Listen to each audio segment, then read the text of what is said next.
నేషనల్గా మాట్లాడు. యూత్ని వరుసలు పోతున్నారు యూత్. మన ఇప్పుడు అమెరికా కూడా ఎలాగొడితే ఎంతమంది రావాలి? మన హైదరాబాద్లో భూమి సరిపోదు చెప్పు.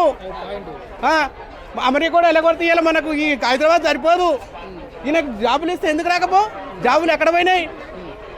ఏమైనా వాళ్ళు భూకంపం చేసిరు కూసురు. ఉన్న తెలంగాణ ఆదాయం అంతా తిన్నాడు కూర్చుండు. ఈయన ఇప్పుడైనా సురువు అయింది.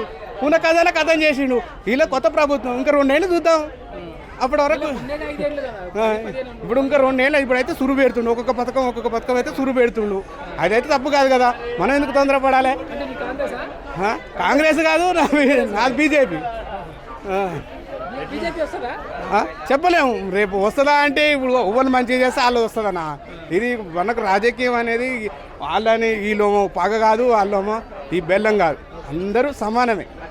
సమానం అన్నప్పుడు న్యాయబద్ధంగా ఓటు కాకుండా ఓటన్నా చేయాలి. అన్ని మంచిగా 10 ఒప్పుకున్నప్పుడు 10 ఓవలు ఇవ్వలేరు.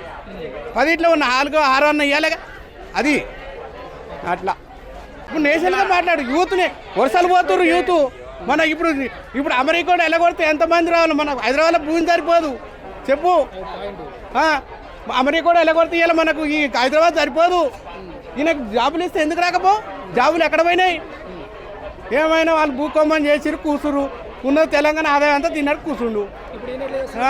ఈయన ఇప్పుడైనా సురువు అయింది. ఉన్న కథలో కథం చేసిండు. వీళ్ళ కొత్త ప్రభుత్వం ఇంకా 2 ఏళ్ళు చూద్దాం.